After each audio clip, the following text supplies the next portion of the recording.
What if you could help others to find the power to heal themselves? Physically, emotionally, and spiritually. When I started teaching my classes, it was in 2002, and I was just doing the past life regressions and contacting the subconscious part.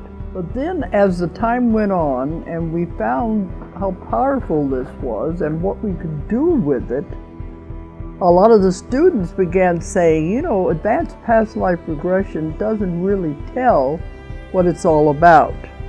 This is so much more than that. We think you should change the name. So it was a few years ago we decided to change the name to Quantum Healing Hypnosis Technique. And this is the healing technique that we've now been teaching it, well, since 2002, that's 12 years. What if you could time travel with them? Visit mythical places or angelic realms, other worlds, other galaxies. Help others to speak to their higher selves. You can. Dolores has taught thousands of people from across the world how to use QHHT, and now you can learn her method by going directly to dolorescannon.com. And don't forget to mention the discount code MORETALKS.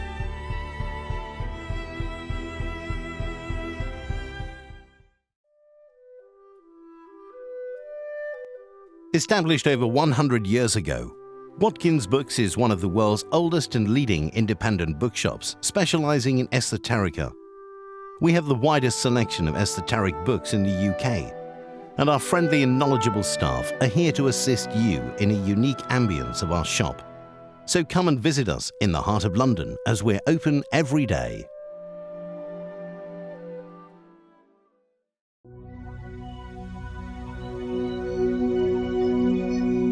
Does your book, film, resource, product, or business change people's lives for the better?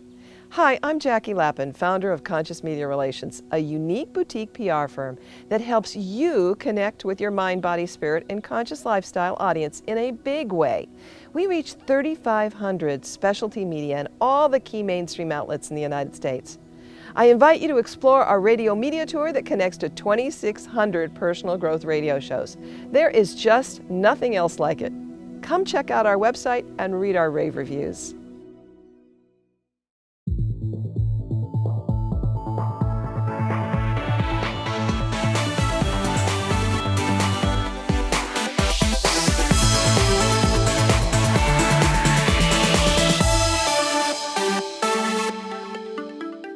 The comments and views expressed on The More Show are those of the people that make them and do not necessarily reflect the view of Kevin Moore, The More Show, or this radio station and its affiliate or sponsors. This show is for entertainment purposes only. Broadcasting from the UK and across the world online. You're now watching the UK's only alternative late-night talk show, and I'm your host, Kevin Moore. For the next hour, I'll be covering subjects that will open up your mind and provide you with information you may have never heard before. On today's show, I'm joined with L.A. Marzulli, who is the author of the Nephilim Trilogy. Now, Marzulli received an honorary doctorate from Pacific International University for his work on the Nephilim Trilogy. Marzulli is also the author of the non-fiction work Politics, Prophecy, and the Supernatural. He has also teamed up with film producer Rick Shaw to create the Watchers DVD series. Now, Marzulli has lectured on his exhaustive research at conferences and churches, as well as made appearances and interviews on numerous international radio and television programs. And he joins us today to discuss his latest book, The Days of Chaos. L.A. Marzulli, welcome to the show. Great to be here. Thanks, Kevin. Appreciate it. It's great to have you back on, and I did not expect to get you back on so soon. Now, your latest book, Days of Chaos, we're going to sort of concentrate on that today. Okay. But just very briefly, for those who may not have come across you before, just tell the audience a bit about yourself and what you're trying to achieve. I'm an author, lecturer, filmmaker. I've written 9 books, co-produced 9 DVDs from the Watcher series, We also have lecture series and all sorts of stuff on YouTube, daily updates. I've written over 2,000 articles on my blog, lamarzulli.wordpress.com. 9 books that have been published. The 9th one, of course, is The Days of Chaos, which Watchers 9 is also the same name, Days of Chaos. So what I'm trying to do is point back to the biblical prophetic narrative and alert people that have no idea, that think they know about the biblical prophetic narrative, but actually don't know doodly squat about it.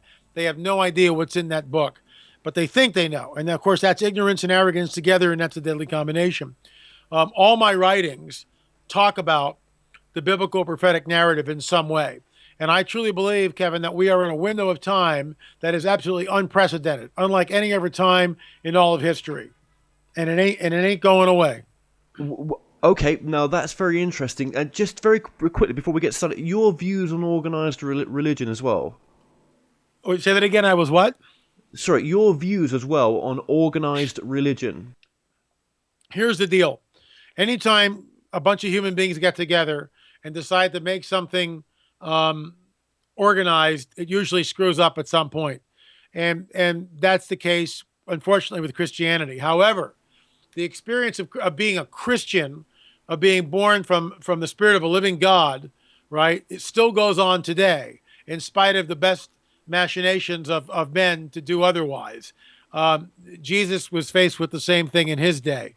And that's why he cleanses the temple with a whip. It's the same nonsense. Nothing has changed in 2,000 years.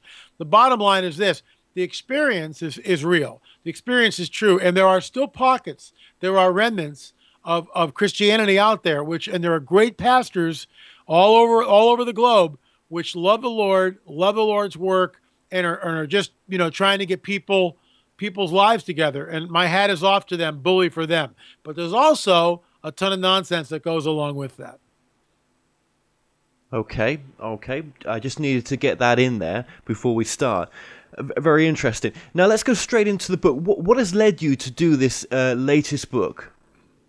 There's an ancient biblical prophetic text, again, told us 2,000 years ago. And the backstory to this, which your listeners need to understand, is simply this. Yeshua, Jesus, by the way, his real name is Yeshua. That's his name in the Hebrew. It's from Yeshua to the Greek is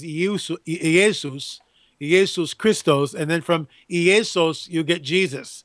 That's how it works. So in the Greek, it's Yeshua. I'm sorry, the Hebrew, it's Yeshua. When you translate it to the Greek, it's Iesus, and then from Iesus, you get Jesus. See the way that works? So, people have a tough time with this. So I bounce back and forth between all three. To keep it simple, we'll just call him Jesus. But when I use the word Jesus, sometimes people have a lot of negative connotations with that. They think organized religion, or the Pope with funny hats and confessionals, and, the Crusades and the Inquisition. That's not who we're talking about. That's all the machinations of men. The Crusades has nothing to do with being born from above by the Spirit of a living God. In my humble, the Inquisition certainly has nothing to do with the God of the Bible. Period. Zero. Nada. They're literally black marks on Christianity cooked up in Hell's Kitchen. But I digress. So the bottom line is this: there's a prophecy by Jesus about 2,000 years ago, and the backstory is a bunch of his disciples come up and go, "Hey, what's it going to be like at the end of the age, at the end of the world?" And so remember, at this moment in time, there is no Christian church. There are no cathedrals, monks with funny haircuts, rosaries, stained glass windows, confessionals, May parades, Christmas trees. Nothing exists. It's just this one guy and a handful of people with him.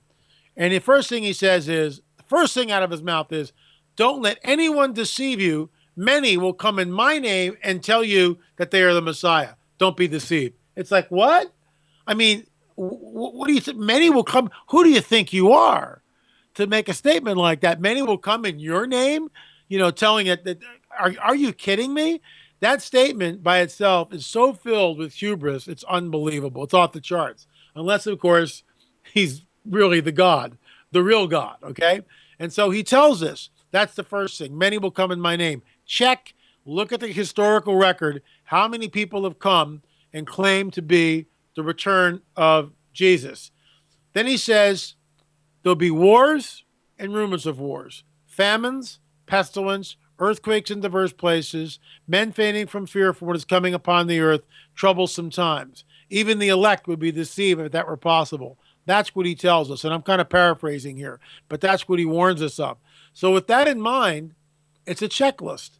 And he says, when you see these things begin to happen, don't freak out. And I'm paraphrasing, obviously. Don't freak out. Don't build a bomb shelter. Look up, because that means my return is imminent. So the whole idea of days, the nexus for the days of chaos, is specifically that scripture verse. And then look at chapter 1, earthquakes in diverse places. Chapter 2, wars and rumors of wars. Chapter 3, troublesome times. 4, one world government. 5, Fukushima disaster. 6, false Christ and other messiahs. 7, financial collapse. 8, the rise of lawlessness. 9, fish and animal die-off. Blood curse on the land. The 1 billion abortions on the planet. The so-called Marian apparitions. Famines where one child dies on this planet every 30 seconds. The burgeoning UFO phenomena. The coming great deception. The great falling away. The global rise of anti-Semitism, and of course 9/11, a Luciferian conspiracy. You bet your boots, in my opinion. Those are the chapters in the Days of Chaos. And then we sit down in the DVD by the same name, Days of Chaos, and interview some of the world's leading experts and all sorts of, like Dr. Brooks Agnew, about the electromagnetic pulse weapon and the threat of that. So that's the nexus of the book, and also it spills over into the DVD. Yes, okay. And I can tell that you're very passionate about what you've been doing. No, Kevin, what gave it away? but I also know by speaking to you off air what a nice person you are as well. And I can see that your authentic Christian side comes out there as well. And I recognize that. Okay. With where we're heading in the world right now, then you really do feel that what has been prophesied is coming true, that Revelations is happening as far as you're concerned. It's not the book of Revelation yet. No, we are not in the 7-year period known as the time of Jacob's trouble. We're not in the book of Revelation. This is the prelude. This is the birth pangs which lead up to the birth of the tribulation, the time of Jacob's trouble, as it's called. If we look at what's going on in the Middle East, and we have to understand, and first of all, the whole rise of anti-Semitism, the fact that the Jews have been gathered back into their ancient homeland, which was prophesied thousands of years ago. And people go, well, the Palestinians and all this stuff, they don't know history, they haven't read history, they don't understand. The entire Middle East was carved up by the Ottoman Empire. All those countries that we see did not exist before World War I. All of the countries of Syria, Lebanon, Palestine, or Israel, Jordan, Iraq, and even parts of Egypt were under the control of the Ottoman Empire until 1917, after World War I, when they lost the war because they sided with Germany. France and Britain came in and carved up the area and created the new states of Syria, Lebanon, Iraq, Jordan, and Israel, although Israel was called Palestine at the time. And by the way, at the time it was called Palestine, there were no Palestinians. The Arabs refused to call themselves Palestinians because it was a negative term. The bottom line is this whole idea of a Palestinian nation is an absolute canard. It's a ruse, in my humble opinion. These people, there is no such. Palestinians are nothing more than Arabs. They're not distinguished from any other race of Arabs. And the fact is that the Balfour Declaration, people says it's a Illuminati conspiracy to make this Israel, and for this whole Illuminati synagogue of Satan nonsense. It's absolute nonsense. Read history and understand that at the end of World War II, there was a blockade to keep the Jews from coming back into Israel. And the blockade was done by the English. And some of the ships were sent back into Europe. And some of these same people that had just been rescued from the camps were interred back in exactly the same camps. They were no longer death camps, but nonetheless, they were being confined in an area. So people really need to understand the history of the Middle East and understand that there is no two-state solution. There never will be a two-state solution, because what the Arabs want is every Jew out of Palestine, out of Israel. That's all they care about. The charters of both Hezbollah and Hamas and ISIS calls itself ISIL originally, Islamic State of Iraq and the Levant. The Levant includes all of Israel. Make no mistake, what all the Arabs want, and I show clips of this in my lectures. There's a very fiery imam when Mohammed Morsi was running by the Muslim Brotherhood for the presidency of Egypt, and he ascended to that role. Now he's been deposed and he's on a death watch. I mean, he's been sentenced to death by a more moderate regime. But Morsi sat there in Tahrir Square. Tens of thousands of people are in Tahrir Square, and this fiery imam gets up in the name of Higazi. Farquhar Higazi, I believe. Higazi's the last name. And this guy is screaming at the top of his lungs. I shouted from the Delta, from the heart of Egypt, that our capital will not be Mecca or Medina. Our capital will be Al-Quds. And Al-Quds, of course, is the Arabic name for Jerusalem. That's the capital. And then they all chant, to Jerusalem we go, martyrs in the millions. The 6 o'clock news, you will not see that video on the 6 o'clock news. And when I show that to people at the conferences, they sit there like this, jaw on the ground, absolutely dumbfounded. It's like, why hasn't anyone told me about what's really going on over there? It's like, Fred and Barney Flintstone. I mean, that's what it is. Fred Flintstone and Barney Rubble. Hey, Wilma. I mean, that's what they're into.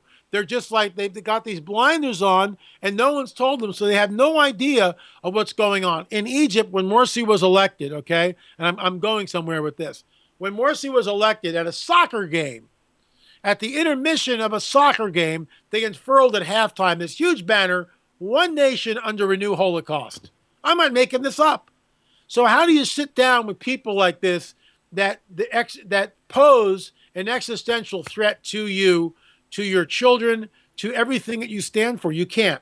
And that's what people don't understand, that Israel was surrounded by nations who pose a direct existential threat. Netanyahu gets it. Now we've got the Ruskies under Tsar Vladimir coming down into the Middle East, meddling. Syria, Damascus. There's another ancient prophecy. Damascus, Isaiah 17, will become a ruinous heap. I've got pictures on my blog of a Russian drone that flew over parts of Damascus. It is absolutely reduced to rubble. Oh, no, I've seen that. There's nothing left. It's reduced to rubble. Yes, it is. And all this ties back into the biblical prophetic narrative that warns us this is exactly what we're going to see in the latter days. There's a prophecy that says Jerusalem will become a burdensome stone to the whole world. No one gave a rip about Jerusalem. You go back 100 years, no one could care about it. I mean, I've got pictures from 100 years ago. There's nobody there. It's a wasteland. There's no trees. The whole place has been denuded. That's what the Turks did. There's nothing. It's a wasteland. Swamps and marshes. That's all you got. Swamps, marshes, and deserts. That's it.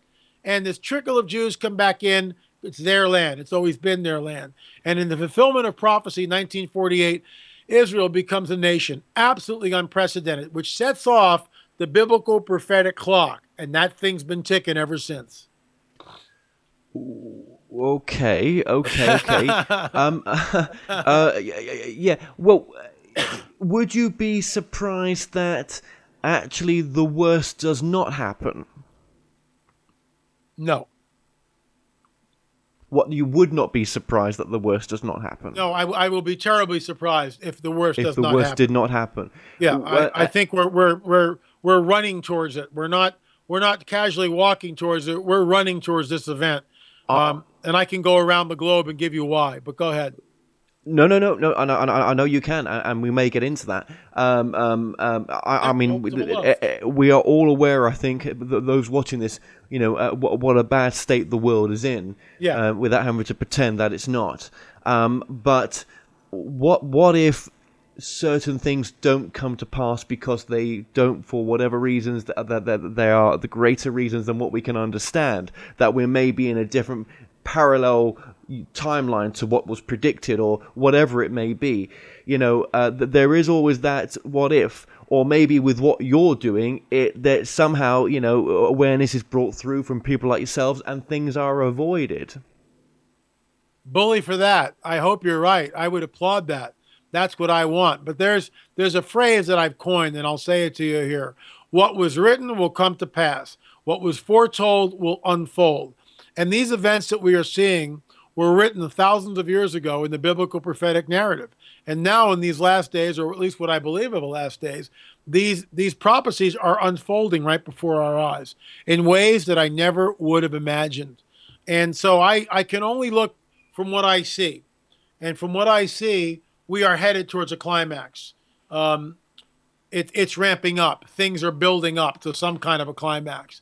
I'm at a date center. I have no idea when we'll see the climax, but I think part of that's going to be World War III, more than likely in the Middle East.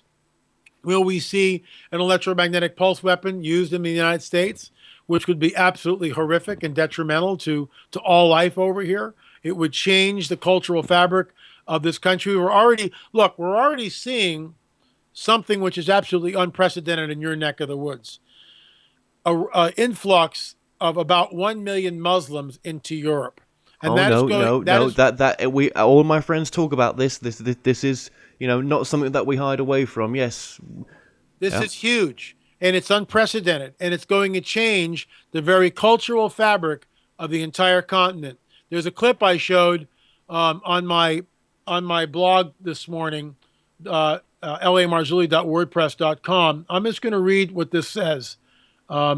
This is what this guy, this Islamist in Germany. Islam is coming to take over Germany whether you want it or not. Not through war, but by the fact that Germans don't reproduce and Muslims have 7 to 8 children each. Absolutely true. But not only that, your daughters will marry bearded Muslims and wear the hijab. Their sons will wear a beard. The Muslims will have 4 wives and 27 children. And what does the German man have? 1 child and maybe a little pet dog. The German has taken advantage of the Muslim for too long, just so he can drive his Mercedes. Now Islam is coming and your daughters will wear the hijab. Ha, I can see the look of hate in your eyes. This is a quote from a Muslim in Germany. And let me read this quote to you again, just to make sure that you got it. Islam is coming to take over Germany, whether you want it or not. Not through war, but by the fact that Germans don't reproduce and Muslims have 7 to 8 children each. But not only that, your daughters will marry bearded Muslims and wear the hijab. Their sons will wear a beard. The Muslims will have 4 wives and 27 children. And what does the German man have? 1 child and maybe a little pet dog. The German has taken advantage of the Muslims for too long, just so he can drive his Mercedes. Now Islam is coming and your daughters will wear the hijab. Ha, I can see the look of hate in your eyes. What people don't understand, and we need to begin to raise our voices against it, Islam is not a religion. Islam is a fascist ideology. And what it seeks to do in any country that it rests in is to dominate the culture and the people and insist on their way of life. They do not want to assimilate, and you can see it in all the demonstrations that you have in your neck of the woods, specifically in the UK and all throughout Europe. If you are a Jew and you walk through a Muslim neighborhood, or if you have a car with a Israel sticker on it, guaranteed your car will be totally destroyed in any of the countries in Europe if you leave it in a Muslim section. This is what we're looking at, and it's coming over here. And the fact that 1 million Muslims are marching through Europe is basically an invasion force. And people are beginning to wake up and understand what they are facing. And now we discover that many of these so-called refugees have vanished into thin air. So now we don't know where they are. All I can tell you is in this country, we are so politically correct and so stupid the last 8 years under the guy that we have in the White House, that when Major Hassan took his weapon and walked into an army hospital, and all these people were there that were unarmed, and killed 13 people, including a pregnant woman who pleaded with his son not to kill her baby, just cut her down in cold blood, yelling Allahu Akbar the whole time. God is great. He performed a jihad, and yet our government under this president refused to call that terrorism. Instead, they called it workplace violence. Nonsense. And we need to come to grips as a world that what we are dealing with is Islamofascism, which is incredibly dangerous to everyone who wants freedom. The freedom that we know, the freedom that we love, the jurisprudence of what our country here in the United States, our Constitution, Sharia law is exactly the opposite of our Constitution, and people need to wake up. Hasn't it always been the case on this planet that a lot of the major wars are due to religion, in a sense? My religion's right, your religion's wrong. Mine is the only way, and yours is wrong. It's always the problem, isn't it? We just cannot get on and just come from a point of how much have I loved today, how much have I been of service today to others, how much have I made, tried to improve my life and others in that process. It doesn't take much for us to get on. I mean, when I used to live in other parts of the UK, there were multiracial cities, and people would just get on. Right. Yeah? Sure. Everyone got on. Now, when I spoke a moment ago about my friends talk about the influx of immigrants, mainly from the perspective, not from the Muslim side of it in some sense, but more from the where are they all going to go perspective, yeah? But then, when you see their country, where they're coming from, the honest majority of them are maybe fleeing to try to better themselves, yeah. But there are a lot of those men of working age who, seem to be well financed and everything else. And you think, well, if they've just come from the country that's been destroyed, how is that possible? But then, you don't get to see daily footage of what really is going on over there, in a sense. So it is only what your media's telling you. Christ, I mean, where is the solution in all this then? I mean, where is the love aspect of all this? Well, I mean, the love aspect, isn't it interesting that the Saudi Arabians are Muslims themselves? And the Saudis, most people don't know this, the Saudis have erected a tent city in Saudi Arabia, which can hold upwards of 3 million people. Oh, and by the way, I forgot to mention that tent city is also air conditioned. The Saudi Arabians, as far as I know, have taken very few, if any, of the so-called refugees from Syria. So, the Turks don't want them. The Jordanians have had it up here. They go to Europe because they know multiculti, people like Merkel and others, will welcome them, and they'll take advantage of the situation. They'll take advantage of the free stuff that the government will give them. And so, how do we reach out? How do we make it work? There's no short answer to that, except why isn't the other Muslim countries that surround these countries willing to take them in? And they're not. They're not willing to take in their own people. And this gets back into the schism between Shia and Sunni Muslim, which has gone on for 1,300 years. Every 10 to 14 days in Iraq, another suicide bomber detonates him or herself, killing scores of people. What that is sectarian violence. It's the age-old 1,300-year schism between Sunni and Shia Muslim. They hate each other. And once there's no Jews or Christians left to kill, they start killing each other. I'm not making this stuff up. That's what we're faced with. Ask yourself this. Look at the Middle East. Look at all the trouble in the world. Where is it centered? It's all centered in the Middle East. What is it centered around? It's centered around Islam. And then look at Israel, the only democracy in that whole culture, the entire area where people thrive, they celebrate life.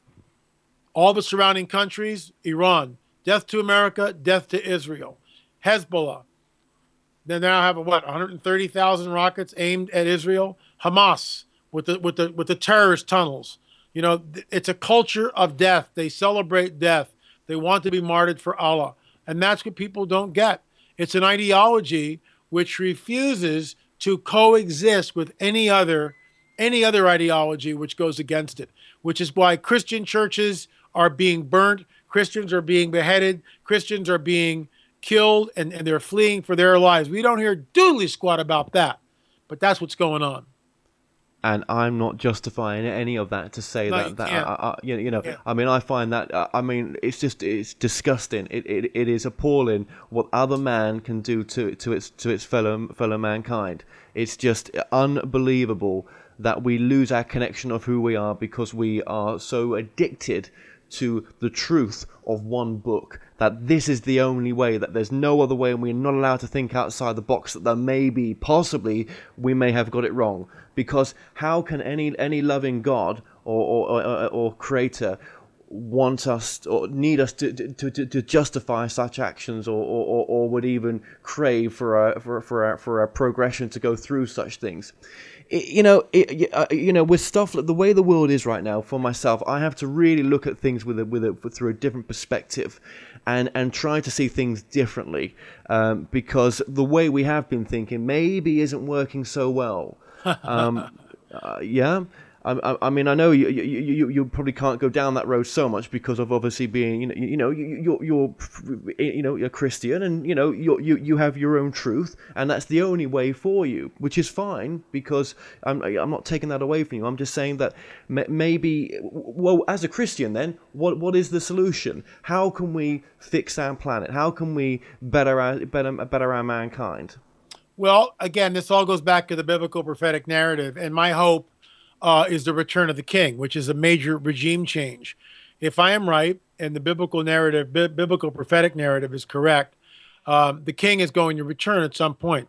All this is in the biblical prophetic narrative. It's written down with such specificity that a 13-year-old can read it and understand it.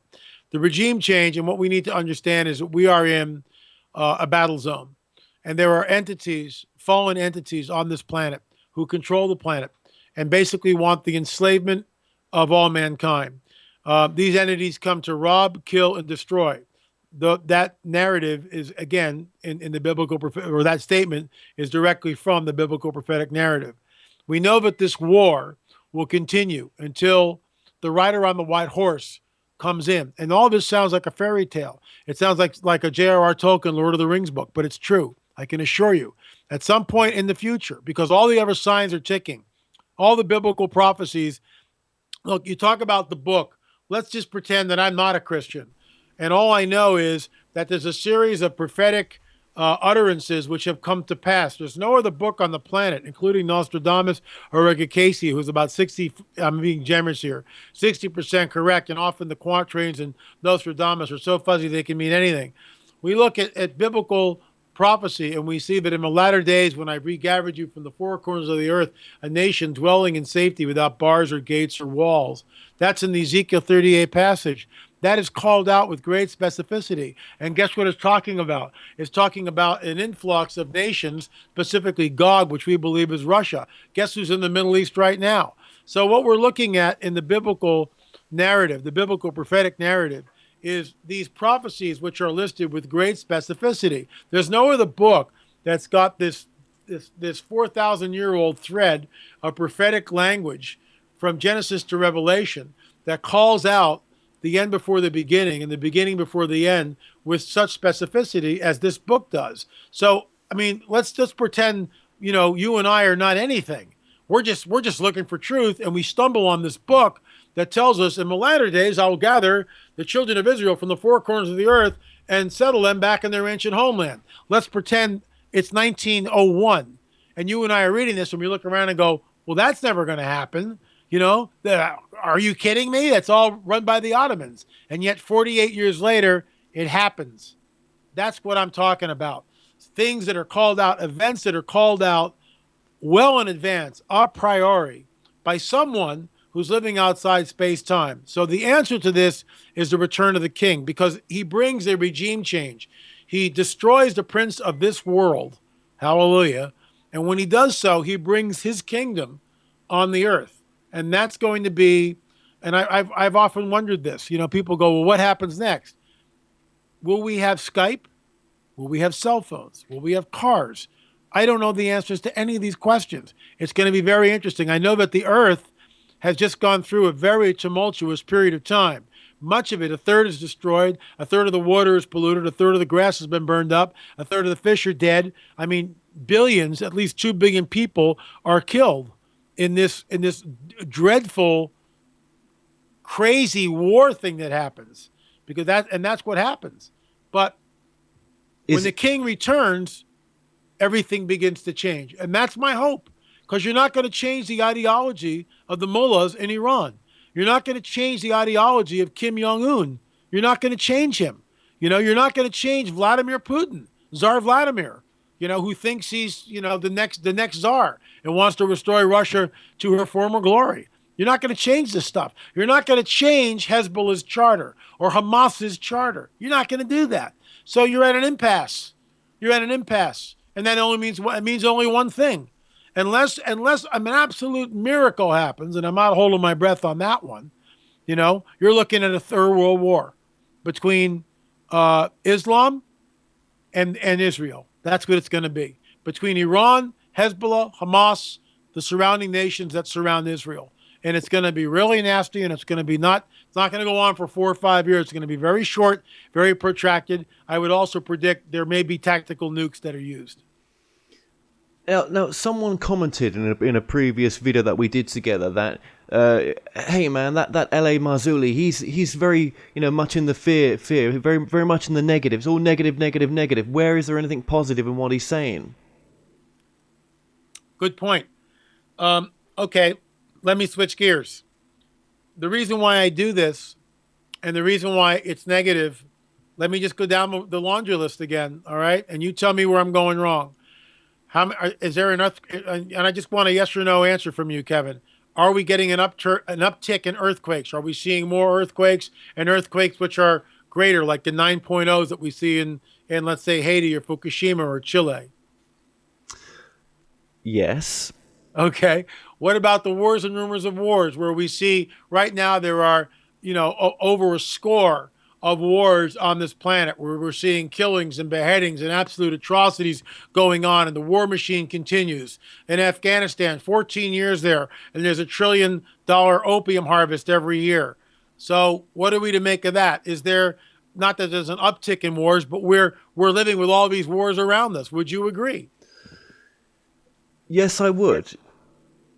Then you look at the Fukushima disaster, where we were told by TEPCO and the Japanese government, everything's fine, nothing to worry about. Just continue to drive your Prius and have your double latte at Starbucks, and everything will be cool. Now we discover, and this was on my blog today, which was absolutely unprecedented from Fukushima, but reactor 2, you can't get within so many feet of it or you're dead in less than 24 hours.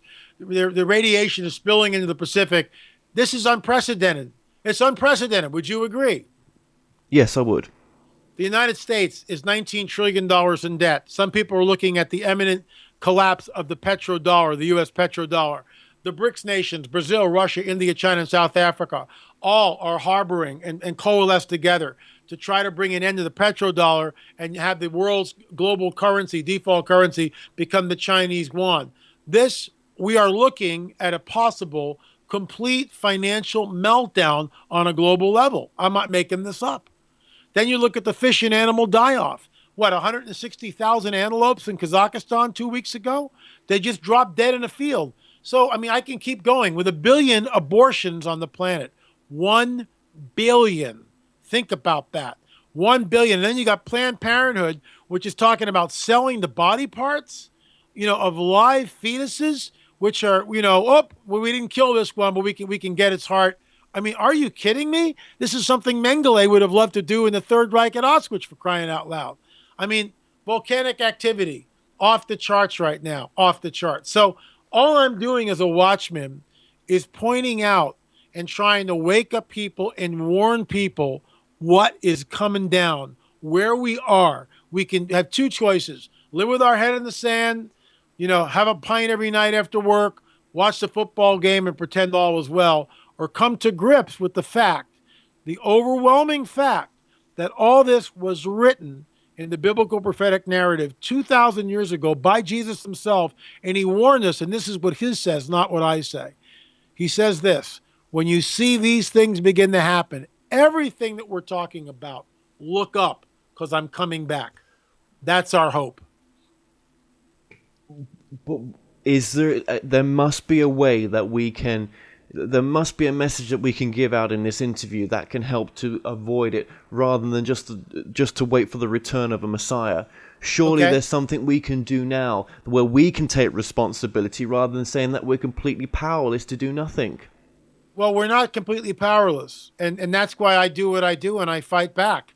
When I look at the Republican debate, I blogged about that. I fought back as best as I can. When I see the weasels in Washington tap dance around whatever they're tap dancing around, or let's say raising the budget, I fight back. I'm not laying down here, When I hear about an honor killing in America, I let people know about that. I let people know about female genital mutilation and how we shouldn't allow this. All important it's subjects. An absolute atrocity. And on it goes. So, I am living it. I am pushing back against the cultural paradigm as much as possible. I wrote a blog about Halloween and how we should not practice it, and how its roots are in witchcraft and demonology, and it can open the gate to all sorts of things. So, I'm pushing back constantly and trying to give people hope. The hope I have is the return of the Messiah. But in the meantime, open dialogue with people. Everybody I meet, that's the person I focus on for that particular moment in time, because that's all I got. Yeah, absolutely. If you could take, and this is going to be probably impossible, but if you took Christianity out of this, and came from a different perspective, is there any other solution that could be possible? Just putting religion to one side as well. If I were a globalist, I would look at this, and isn't this interesting? Because this is also prophesied in the biblical prophetic narrative, okay? But if I were a globalist, I would say, this is what we must do. We must create a one world government because things are out of control and everything is lopsided. One country has too many resources, another country has none. We need to somehow globalize things and bring everyone under an umbrella. We need to have a one world governmental system where we can control the populace, control birth control, basically the Georgia Guidestones. We need to bring the population way down to a manageable level. We need to stop the religious wars. I mean, that's what I would say. And that's what they're doing. I mean, they're already doing that. And that's where it's going to go. That's why it's moving towards this one world government, a one world religious system, probably with the Vatican as its head. I mean, that's just speculation. Sure. Have you ever studied the works of anyone like Neil Donald Walsh or Eckhart Tolle? Eckhart Tolle I'm familiar with. And again, this is basically a humanistic approach, and it sounds really good. The problem is the basic nature of a human being is one of depravity. Eckhart Tolle would not go down. Eckhart Tolle would say something completely set. There would be a different solution that Eckhart Tolle would present in this moment. I think, and it wouldn't. But it would be humanistic. That's my point. It could be. It would be man's solution. And my point is this: that all we need to do is look at the 6 o'clock news and look at everything we've just talked about. And man, in my opinion, is basically depraved. And we all have that depraved nature within us. And it comes out for most of us. Most of us have learned to not do depraved things. And we understand that. But the basic nature, that's why we have the wars and the killings and the insanity on this planet. That is our basic nature. And look, you know that, and I know, that if you didn't have bobbies on every corner, you'd have total anarchy. You know that. And I know that. Yes. That's why there's a police force in every town, in every city in the United States and everywhere else. Because without the police, given 15 minutes, crime, the criminal element will rise to the top, and you'll have total anarchy and total lawlessness. We see it graphically demonstrated when Katrina hit in the United States here. And I'll just use that as an example. But you can go anywhere, and any time that police force is removed, man's depravity comes floating up to the top, and we have total anarchy and lawlessness. That's where I differ with Eckhart Tolle, because in order to have Tolle's thing work from a humanistic standpoint, you've got to change the basic nature of a human being. And there's only one way to do that I've found, and that's up there. You know, I mean, I interview so many various different people, and some really different people as well, and there's a lot that say that as a soul, we are here to have an experience. We have chosen to be here, and it's a very special place to come to. And there is no judgment. There is no, in a sense, beyond this understanding that it's going to be difficult to get into this understanding, but there is no wrong or right in some sense.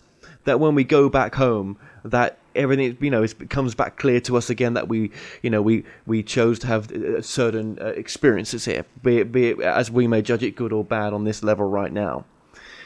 And I wonder sometimes how much truth there is in that. I'd like to think there is, and I'd like to think that there's a bigger reason for everything. And I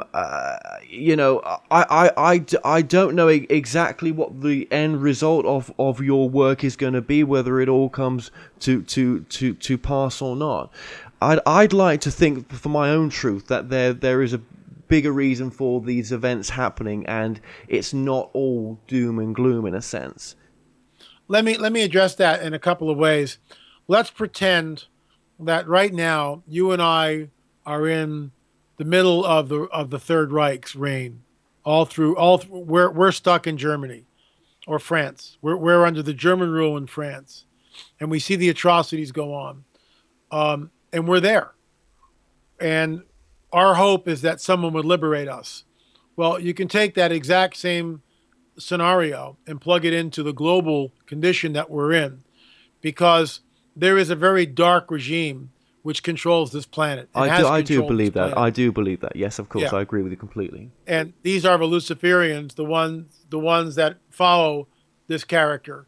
And this is why we're headed towards a one world government and a one world religious system. Regarding the fact that there is no right or wrong, if that's the case, then what do we do with the Mengele? What do we do with the Death Angel of Auschwitz? What do we do with someone who comes into your house and blows everybody away? That is a heinous act. And to say that it's not good or evil is basically throwing everything under the bus that Western civilization is based on. Of course, there's a good and there's an evil. I mean, a 7-year-old can discern that. I think on this level there's there's polar opposites, because without them, how the hell are we going to have an experience here that we do? I mean, if it's all just one way, there's no opposing opposites, there's no experience. Maybe we've come here to have experience. I mean, they're very big concepts, because we won't know until we've gone home, in a sense. Well, what was if that was the case or not, but. I think sometimes they can get a bit ahead of themselves, these concepts as well, because how do we make that difference now? What are we going to do that's going to make a difference now to the way things are? I contemplate these questions a lot. How can I make a difference in the world now that's going to help?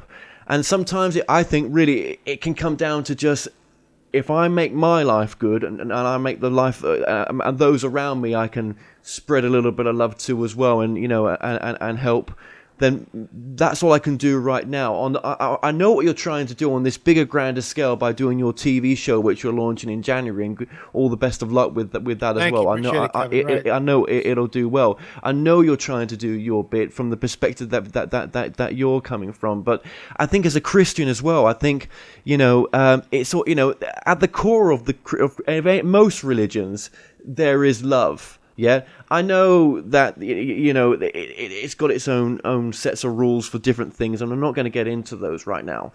But I think what can you do as a Christian, with that love aspect of your religion in this work?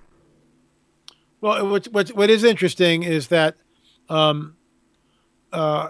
in certain Muslim countries, specifically Iran, and in fact in Watchers 9 we interviewed a man who was completely anonymous. We don't even know his real name, who is a pastor in Iran, and he told us that Christianity is the number one enemy from the mullahs in Iran. They fear Christianity in Iran more than anything, because Christianity is changing people away from Islam. And you know that when you leave Islam, it's punishable by death. So there's not a lot of love there if you leave Islam.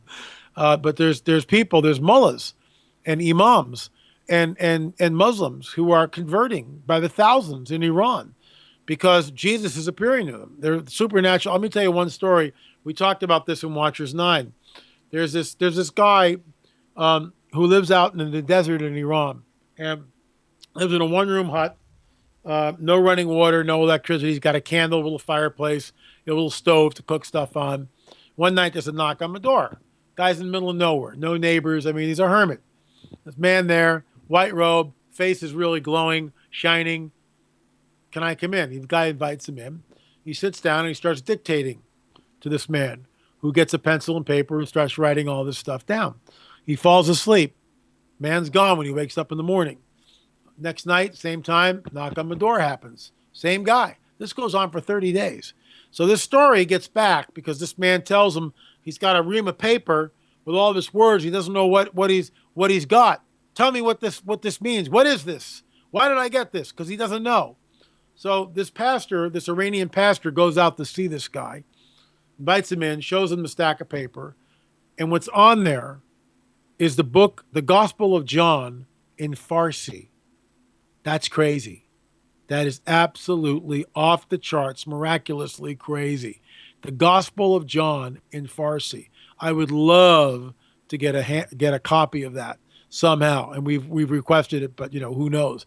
But that's what's happening in the middle of all this chaos, because it is chaos.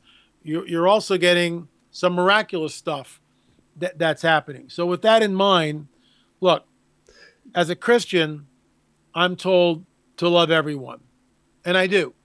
No matter what where they're at or who they are. That's right. Or what they are. That's right. But that doesn't make me a doormat. No, of and course it doesn't, not. Doesn't make me a doormat. But it shouldn't do. Yeah, of course not. But it does. What it enables me to do is, no matter who I'm with or what I'm with or what I'm doing, I can try or I can practice love. And I can't. What's interesting is I can't generate that. That comes from Him through me by the power of His Spirit. And when we walk in the Spirit of a living God, that's what excites me. That's what changes our life. That's what changes, the atmosphere around us. That changes everything. And it's incredible. When the Spirit of a living God comes into a person, just by asking, the Spirit of a living God can come in by asking, okay, I've screwed up. Jesus died for me. I get it. Come into my life and change it. He will do that. But it's a conscious effort. Most people are afraid to do it, or they won't do it, or say, well, why do I have to do that? And so they never get up to the line. But many people do get up to the line. And when they finally cross that line, life begins in a different way. And the bottom line is, that really is, I know it sounds religious, and I know it sounds like it's banging the party line drum here, but the bottom line is that's the hope of the world. Because unless you deal with the human depravity, unless there's some way of dealing with our own depravity, our own wickedness, right, then nothing's going to change here. I mean, what do you do with a corrupt politician? What do you do with a child molester? The pedophilia in the Vatican and all this other nonsense. I mean, how you can't correct that. You can't legislate it. You can't. You've got to change the core belief system. You got to change the heart. And that doesn't happen unless it comes, the whole miracle of Alcoholics Anonymous. Yes, you have got to change the heart. You're right there. You have got to change the heart. Yeah, the whole miracle of Alcoholics Anonymous, and I'm not an alcoholic, okay? But I've studied it because I have friends who were alcoholics. And the miracle of that is they go there, and here they are, they're drinking a fifth of gin a day or whatever it is, right? Mm-hmm. This is it. They're going to die unless they change. And they surrender. And they just go, look, I don't know who you are, God, whoever you may conceive him to be, just come into my life and change it, because I'm helpless. I'm broke. I'm powerless. I'm addicted. And the miracle happens, and they wake up, and it's different with every person. And all of a sudden, it's gone. Let me just close by saying this. I have a friend who was addicted to methamphetamines for 20 years. Yeah. This guy's in a jail cell, right? In a jail cell. This is rock bottom. Waiting to be sentenced by a judge the next morning. He gets on his knees. He doesn't even know how to pray. And he just cries out to Jesus and to help him. He's delivered from the meth immediately. All of a sudden he can think again. The cravings are gone. He's delivered from the meth. The next morning, he's in front of the judge. He's got 3 felonies charged against him. He's expecting to be sent up the river for 20 years. The judge looks at him and goes, I don't know why I'm doing this, but I'm going to put you on probation. Ba-beep, ba-bop, ba-beep. And the guy is like, he's a pastor now, turned his whole life around. That's the kind of miracle that happens. That's the good news. That's not religion, that's relationship. And that's what it's all about. Okay, I know we're almost at the end. Okay, let me just add to that as well, which I hope I'm adding something here that's logical. But what if there was a race out there, an extraterrestrial race? There's probably many, right? But a race in general that has found peace, yeah, and they've done it because they've evolved from once where we are now, in a sense, not exactly where we are, but the same ideology, that they've gone past where they were in a religious point of view to something different, and it's worked for them. I don't know. I mean, is our thinking totally screwy? Have we got something wrong? And I keep coming to that. We do, and I keep going back to that. Unless man is dealt with and his basic nature, his basic fallen nature. As you've why said, is it? Okay. Why is it that a little child knows how to lie?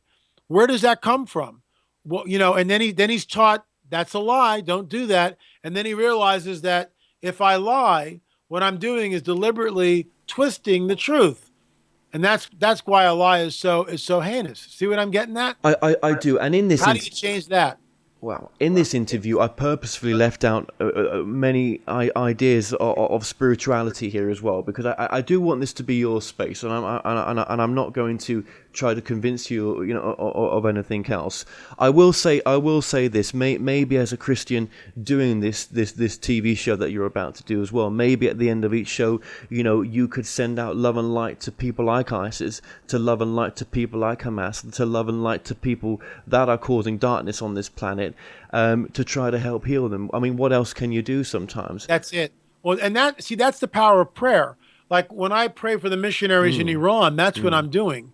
When I pray for ISIS, so somehow, Father, is there a way you can reach them? Yeah. I mean, you talk about sending love and light. That's what prayer is, and that's what I do constantly. Good. I'm constantly praying for a variety of issues, peoples, places, and things.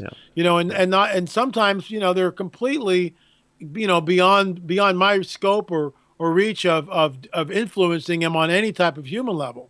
So it's got to come from an outside force. And that's it. Yeah, absolutely. And well, that's you're doing what you feel's right, and no one should tell you any different. And I applaud you for that. So, well, thank you, Kevin. I know this interview has gone completely different to what I thought it was going to go, right? But I think it's it's not the easiest of subjects. These are not. Well, and here's the deal. And I'll use this analogy because it's close to home where you are. With all due respect, when Neville Chamberlain came back after talking with Hitler with a silly little white paper, and he assured the British people that there was going to be peace, Hitler didn't want war. Who would you rather have? Would you rather have a Neville Chamberlain or an L.A. Marzulli? If we're in the window of time